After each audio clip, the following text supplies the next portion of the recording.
आस्था, प्रेम, तपस्या, श्रद्धा, विश्वास, लगन का पर्व गुरु पूर्णिमा के पावन पर्व पर सभी माता पिता, गुरुजनों को एवं ज्ञानी ऋषि महर्षि संत महात्माओं को और समस्त देशवासियों को मेरा प्रणाम। वेदव्यास जी के जन्मदिन के उपलक्ष्य में हम गुरु पूजा का पावन पर्व मनाते हैं और मुझे एक छोटी सी कहानी याद आ गई कि एक बार एक बहुत ही प्रकांड विद्वान जो थे, जिन्हें सारे शास्त्रों का अनुभव था और सारे शास्त्र, वेद शास्त्र, उपनिषद सब उन्होंने कंठस्थ कर लिया था, लेकिन इतना होने के बाद भी उन्होंने अपने अंदर प्रवेश होने की विधि को नहीं जाना था, तो वो एक सच्चे सद्गुरु की तलाश करने लगे जो सर्वज्ञ होगा, वही दूसरे को आत्मा का ज्ञान करा सकता है। जिन्हें खुद को आत्मा का बोध होता है वही दूसरे को आत्मा का ज्ञान करा सकते हैं। जिसे खुद ही आत्मा का बोध न हो वो दूसरे को आत्मज्ञान नहीं दे सकते। ये तो आप सभी लोग जानते हैं। तो जो प्रकांड विद्वान जो थे, उनका मन हुआ कि अब मेरी काफी उम्र हो चुकी है और मैंने इतने सारे वेद शास्त्रों को याद कर लिया है, बहुत सारे कर्म कांड मैंने कर लिए हैं, सुबह से शाम तक मैं पूजा पाठ ही करता रहता हूँ, बाहरिक साधन तो मेरे बहुत हो गए, लेकिन अंदर जाने की ऐसी कौन सी विधि है जिसके द्वारा मैं उस निराकार, उस परम पिता परमात्मा जो अदृश्य शक्ति है, जो हमारे अंदर बैठी हुई है, उसको मैं कैसे समझ सकता हूं। तो वो गुरु की खोज करने लग गए। गुरु की खोज की तो गुरु मिल गए और ज्ञानी सद्गुरु जब मिले तो उन्होंने उनसे पूछा, जो वह प्रकांड विद्वान थे वो गुरुजी से पूछते हैं कि गुरुजी मुझे आत्मा का ज्ञान चाहिए, मैं अपने अंदर प्रवेश होना चाहता हूं। तो गुरुजी ने कहा, तुम सबसे पहले मुझे ये बताओ तुम्हें क्या क्या चीजें आती हैं। जो चीज तुम्हें आती है वो मैं तुम्हें नहीं बताऊंगा, जो चीज तुम्हें नहीं आती है वो मैं तुम्हें बताऊंगा। तो उन्होंने यही बताया और यही कहा। गुरुजी कहने लगे, वो जो प्रकांड विद्वान जो थे उनसे कहने लगे, आप ऐसा कीजिए, आपको जो जो भी आता है आप एक कॉपी में नोट करके ले आइए। अब उन्होंने इतने सारे वेद शास्त्र पढ़े थे तो उनको 1 साल लग गया पूरा, और 1 साल में उन्होंने बहुत कुछ अलग अलग चीजों से अलग अलग थोड़ा थोड़ा करके भी लिखा, तो भी हजारों पन्ने हो गए। गुरुजी के पास 1 साल बाद वापस आते हैं। गुरुजी ने कहा, अरे ये क्या है, मैं तो इतना बूढ़ा हो चुका हूं, मुझे तो आंख भी नहीं दिखता है, इतना ज्यादा मत लिखो, कुछ सार सार लिख करके ले आओ, इतना मत लिखो। फिर गए और जाने के बाद फिर कम से कम लिखना शुरू किया, लेकिन फिर भी एक अच्छी खासी एक कॉपी फिर बन गई। गुरुजी के पास आए। गुरुजी कहते हैं, ओ ये तो और बहुत ज्यादा है, इसको बस कम शब्दों में, कुछ सार शब्दों में लिख करके ले आओ। अब उसमें भी बहुत टाइम लग गया, कितने महीने लग गए। अब फिर गुरुजी के पास आते हैं। गुरुजी कहने लगे, अरे तुम क्या कर रहे हो, मैं तो सिर्फ तुम्हारे लिए जिंदा हूं और मेरी मृत्यु बहुत निकट है, अब मैं जाने वाला हूं दुनिया से। तुम्हें मुझसे जो सीखना है वो सीख लो और मुझे बताओ तुम क्या लिख करके लाए, क्या सार है, मैं कुछ बताना चाहता हूं तुम्हें। तो प्रकांड विद्वान जो था वो कहने लगा कि अब तो मैं एक ही पन्ने में लिख करके लाया हूं। गुरुजी कहने लगे, बहुत देर हो जाएगी, जल्दी करो, मेरे पास बहुत ही कम टाइम है इस शॉर्ट टाइम में, और अब तुम फिर जाओगे, फिर टाइम लगाओगे, ऐसा मेरे पास इतना टाइम नहीं है। इतने में गुरुजी कहते हैं उस प्रकांड विद्वान को कि अरे तुम्हें कब होश आएगा। जैसे ही गुरु ने कहा तुम्हें कब होश आएगा, होश आ गया। भाग कर गए दूसरे कमरे में, एक खाली पन्ना ले आए, बिल्कुल ब्लैंक पेपर जिसमें कुछ भी लिखा हुआ नहीं था, वो लेकर के आए और कोरा कागज जो है गुरुजी के हाथ में पकड़ा दिया।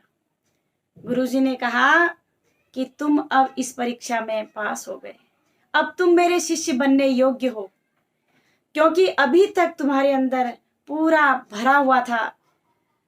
क्योंकि पात्र अगर पहले से भरा हुआ हो तो उसमें कुछ हम डालने की कोई गुंजाइश नहीं होती है।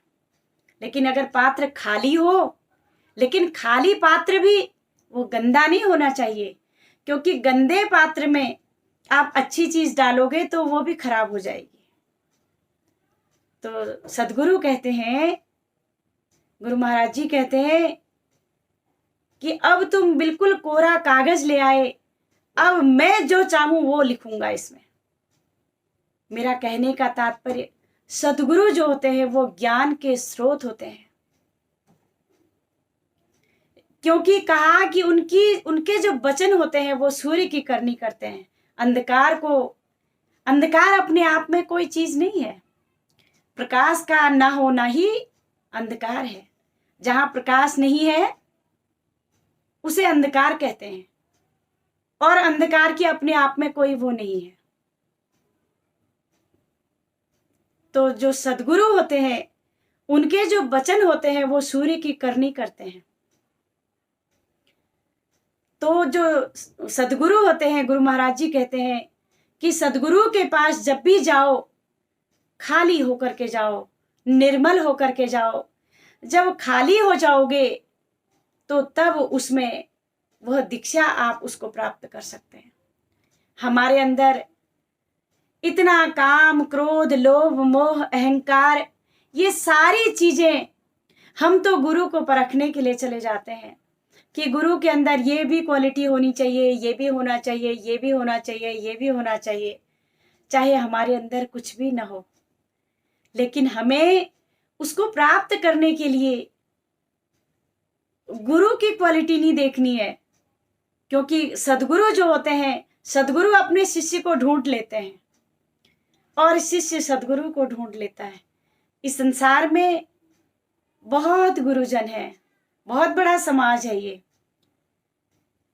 इस देश के अंदर बहुत गुरु हैं। एक भाई ने मुझसे पूछा कि समझ में नहीं आता कि कैसे गुरु धारण करने चाहिए, आप बताइए कि गुरु और सदगुरु में क्या अंतर है, वो मुझसे पूछने लगे।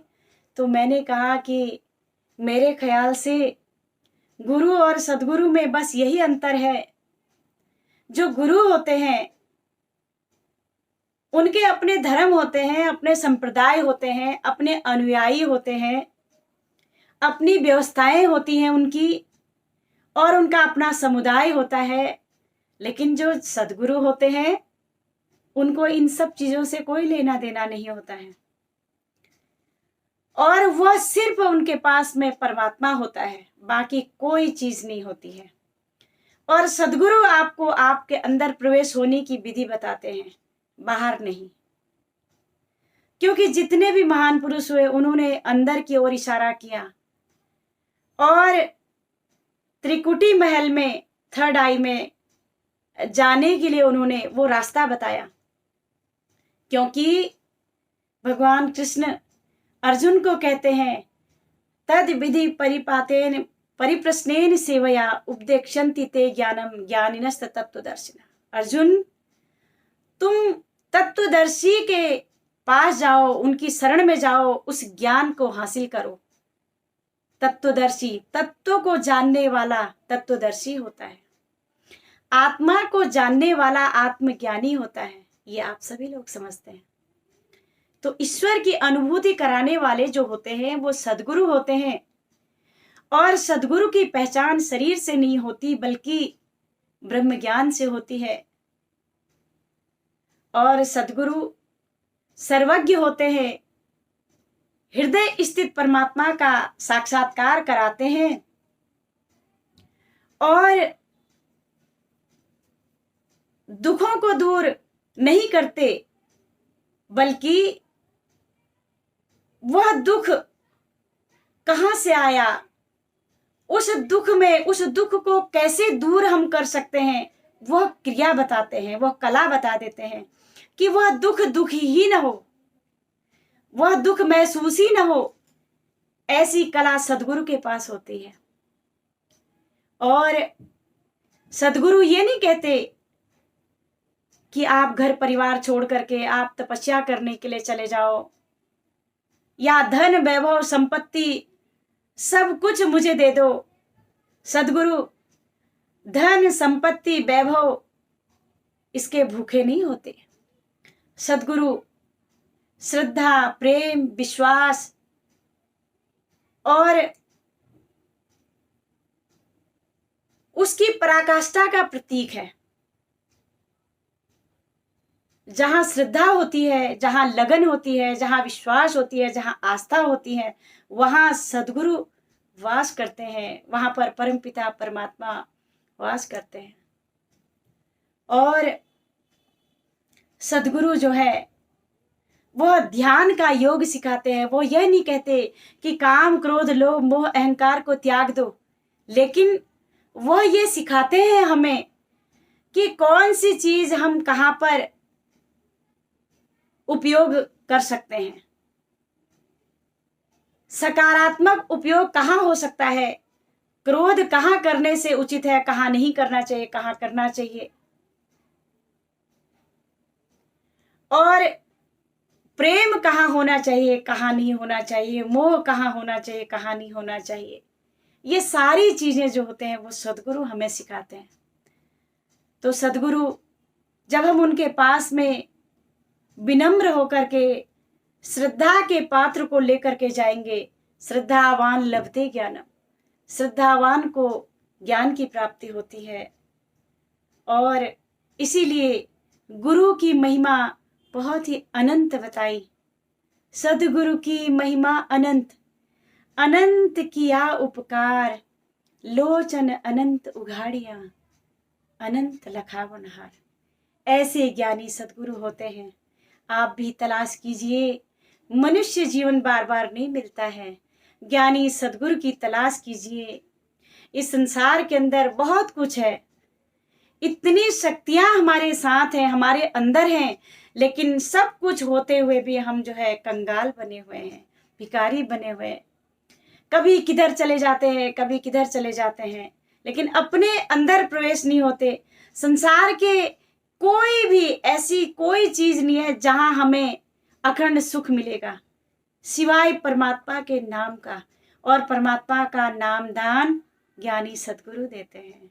इसीलिए आज आप सभी लोग अपने गुरु महाराज जी की पूजा करें, साधना करें, ध्यान करें, और इतने प्रेम से, इतनी श्रद्धा से, इतनी लगन से कि आपका रोम रोम खिल जाए और आपको परमपिता परमात्मा का दीदार अपने अंदर हो जाए। इन्हीं शब्दों के साथ आज के लिए इतना ही। आप सभी लोगों को मेरा प्रणाम।